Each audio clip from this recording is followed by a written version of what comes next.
Don't adjust your computer screen. Don't even try to fix your computer. Your computer isn't broke. I'm in control. I'm in control of the colors you're seeing. Let's talk about the X-Files Season 10.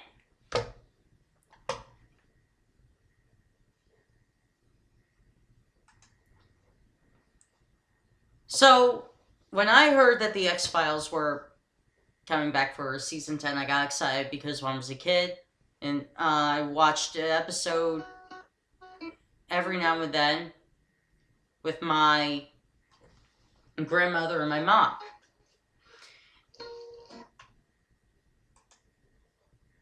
And I remember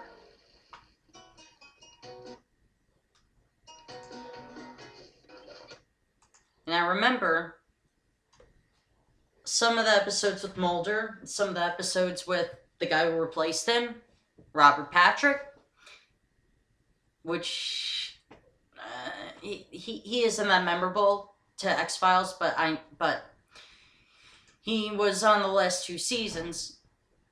But what I remember about the original X-Files is that, true, it was weird. Some of the episodes even creeped me out a little, but not to the point where I want to hide under my bed covers and scream bloody murder. Some of the episodes were creepy. Some of them were a little out of whack. And as a kid, I kind of liked that. And so I came into watching Season 10 from the beginning because I was a kid. I wasn't a fan of the X-Files. I liked the show, but I wasn't a fan of it. And I didn't watch every episode because my mom didn't want me to watch a lot of the episodes because a lot of their episodes on the X-Files had a lot of blood shed and a lot of gruesome scenery that could have caused me to have nightmares for life. So I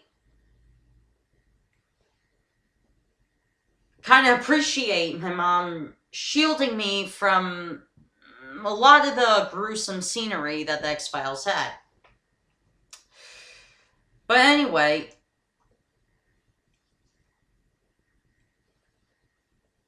here's my review of Season 10. And you could watch Chris Stuckmann's review down below, and it's in the description box. And here's my review. Episode 1 was called My Struggle. Now, it was a so-so episode for me. I felt like it kind of didn't have that same feeling that the original X-Files show had. It kind of felt more like they were going to do more of a TV movie than a TV series again. So the feeling was kind of odd at first. But watching it, what I liked, though, is that they had Joel McHale as the conspiracy theorist. Because if you've seen any of the original episodes, like I did, on reruns, more so, you would know that Fox Mulder is the conspiracy guy. I mean, he could grab an index card, for Christ's sake, and write down something so fucking insane that it doesn't appear to be true. And so you have Joe McHale playing basically a Sean Hannity type, someone coming up with conspiracy theories and all that. Alex Jones. But anyway, I liked his part on the show. It kind of paid tribute to the crazy young Mulder in Season 1. And what I remember from Season 1, watching a lot of the episodes on reruns, after the show went off the air, was that Fox Mulder, like I said, came up with these conspiracy theories that made you scratch your head and think, what the fuck is he talking about? And I liked Joe McHale's part to the show. What I didn't like, though, unfortunately, was how they basically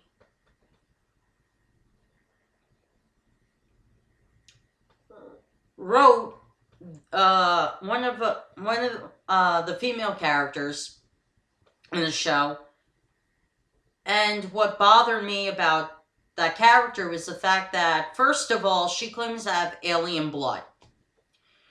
Okay, now that kind of had a old X-Files feel to it that I appreciate. However, though,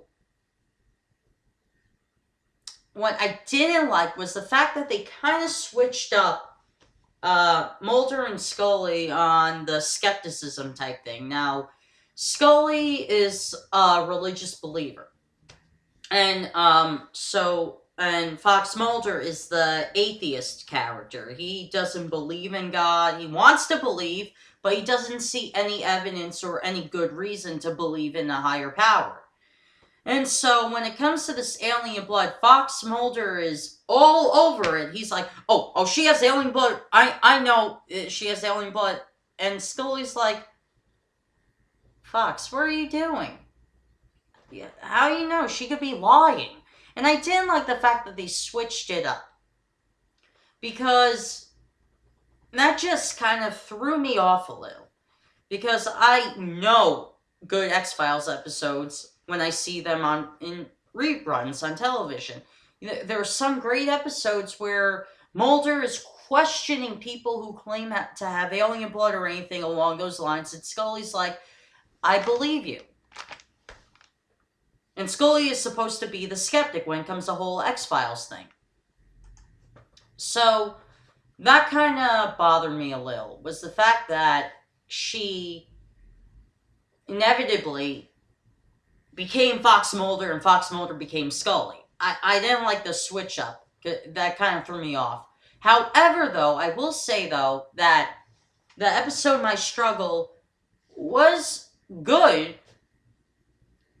but it kind of had a cliffhanger-ish feeling to what the series was going to be about, and that's what the X-Files does. It throws you the fuck off. It does. At the end of every episode, you think the next episode is going to continue that storyline, but you're always disappointed.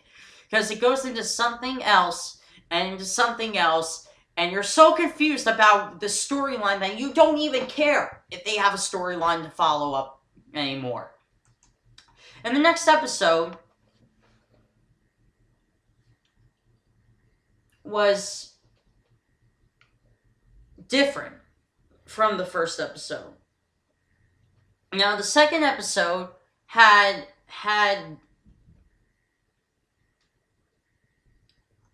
dealt with more of child birth defects. And how basically people who are born with a birth defect are basically treated like weirdos or not important because they have a birth defect. And it was a heartbreaking episode, but also very gruesome in a way. I didn't like how Scully had to pull the thing out of the guy's ear. I still get weirded out by that because that is gross. I don't care how old I get. There's just some episodes of the X-Files which are and I can watch an episode of the X-Files to this day. It's called Stigma. And this episode grossed me out so much when I seen it for the first time on television in a rerun that I can never watch that show, that episode again without being squeamish at a certain scene. If you know what I'm talking about, I don't want to go into the details because it just grosses me out. But that episode had the gruesome factor to it. And the second episode was better than the first episode, I will say, because it didn't have the crazy conspiracy theories. It dealt with something more close to home than anything else. But the third episode was the Monster of the Week episode, and this was funny as all hell. I loved it. And basically, what I loved about it was that it wasn't the man that became the monster, it was a monster who became a man. I loved it because I love the scene where Mulder goes up to the monster who becomes a man. He's like, "Well, I want to know your story," and he gives him a bottle of scotch. He says, and Fox looks at him like, "What's this for?" "You're gonna need it." I love how they set that up because it's so funny. And it's so true sometimes. When you want to hear people's bizarre stories, you want to drink afterwards. And that's why I liked how Chris Carter co-wrote this episode with a brilliant comedian who's always written the funny episodes of The X-Files, as Chris Stuckmann mentions his name in the review. But this guy's very funny, and that episode is just off the wall, beyond hilarious. I almost pissed my pants watching it. It was so funny. But the third episode was great. I loved it. Now the fourth episode, Babylon. It was okay. It wasn't great. Per se, it wasn't the best out of the whole season. But what I didn't like about it is that it plays into the stigma that all Muslims are terrorists. And that really bothers me. And they were showing racial profiling in it. And racial profiling is wrong. And so is, basically blaming a group of people for terrorist acts because of their religion. I didn't like that about Babylon. I did. That just annoyed me. I'll get to the episode Home Again in a second, but I want to talk about Babylon first. I didn't like that at all, like depicting all Muslims as terrorists. That annoyed me. But what I did like, though, is how Mulder wanted to be on shrooms. Pretty much. I loved how he was explaining to Einstein, who's supposed to be Scully, and only in a younger form, how he wants to be on shrooms to get into this guy's head and find out the answers. Which, in some cases, ironically, in reality might work. But in actuality, the FBI wouldn't do it.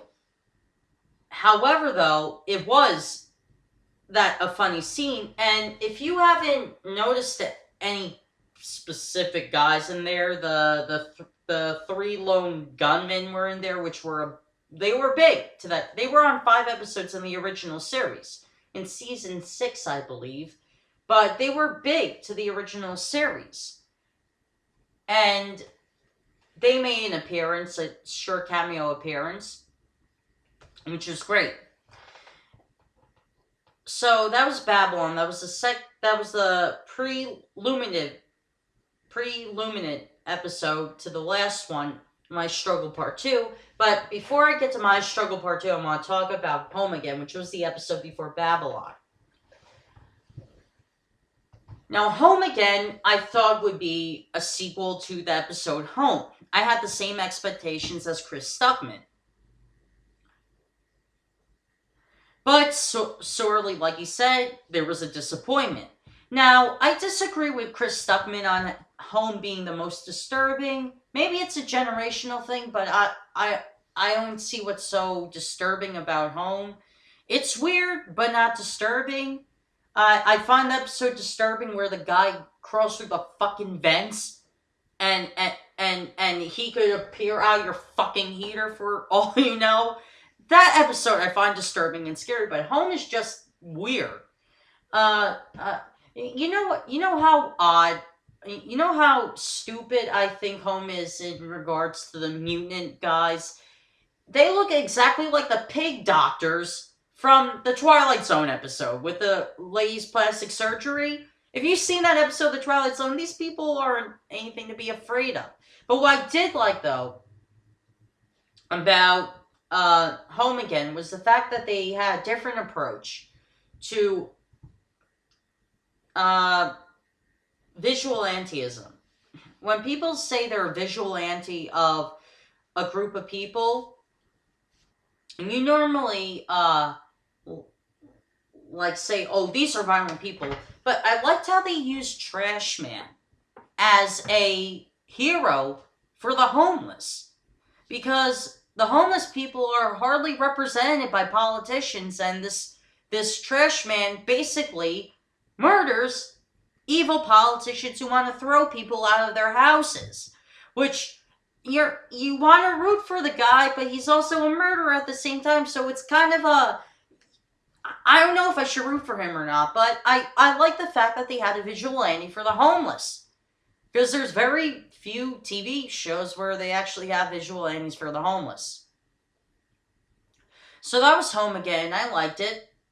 I wish it was a sequel to the episode Home, but it wasn't, unfortunately. Now, finally, to the last episode, My Struggle Part 2. I didn't really like this one. I didn't really like this one because they're not going to do a season 11. They already disclosed that. They said, "Oh, this is going to be one. This is going to be the this is final thing for the fans." I remember watching the interview online how they're not going to do any more episodes after these last 6. And so this was kind of the series finale all over again. So what I liked about, I will say the positive about My Struggle Part 2 was the fact that it kind of picked up where episode 1 left off. Fine.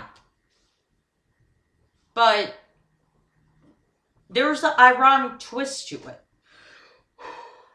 Apparently, now you're getting the backstory of Cigarette Smoking Man, who never disclosed that he was an FBI agent to begin with. Now you finally see that. You see why he despises the FBI and only likes Scully and Mulder. Even though they're FBI agents. And you understand why Cigarette Smoking Man has such a hate rhetoric towards law enforcement.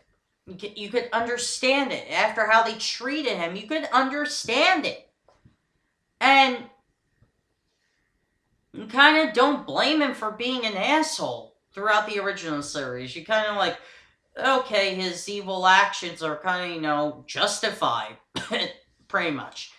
And so, you kind of feel sorry for Cigarette Smoking Man after he tells the story to Mulder. But at the same time, though, this whole contagion thing is so annoying. That part I didn't like about the second episode. This whole contagion, that the stuff that they spray in the air, all that gas that comes out, secretly has, diseases in it that are going to make us all sick except for a selected few. No, I didn't like that. That was too much biblical bullshit. Kind of like the 7 plague bullshit and all that. I didn't like the fact that it had a God roll to it. That part of the episode I didn't like. But what I will say, though, is that it did have a cliffhanger to it that really annoyed me. Really annoyed me. I wouldn't mind if it had a miniature, not that big cliffhanger. Like a cliffhanger where something happens that's so minor, you could come up with a fan theory of what you think happens, but I didn't like that it ended with a major cliffhanger that needs an answer. I hated that. That's so annoying. I don't like that. I don't like an ending to a short miniseries where it has a cliffhanger that needs an answer, and they're not going to do a season 11. They already mentioned it. Now, I'm a fan of the X Files. After watching the miniseries, I love the X Files. I love it, and I want season 11. I want to know what happens. Does Mulder die? Does he live? Does Einstein live? Does she die? Do these people live? Is there a vaccine made of it time? Is there does Scully get abducted again? Does Mulder get abducted? I mean, what happens? What happens? I want to know. I want to know. I want a season 11. I want to know what happens now. And I don't like that it left such a big cliffhanger. I wouldn't have minded a miniature cliffhanger. But a big cliffhanger needs an answer. Even if it's just a half-hour movie for on DVD. Even if it's just a half-hour film, I don't care. There needs to be an answer. They can't just leave us hanging like this. Anyway, that's my review of the X-Files. If you want to watch Chris Stuckmann's review, the link will be down below, but that's just my review of it. Overall, I will give it a C. Some episodes were great, some episodes could have been better. It was a 50-50 thing. I give it a C.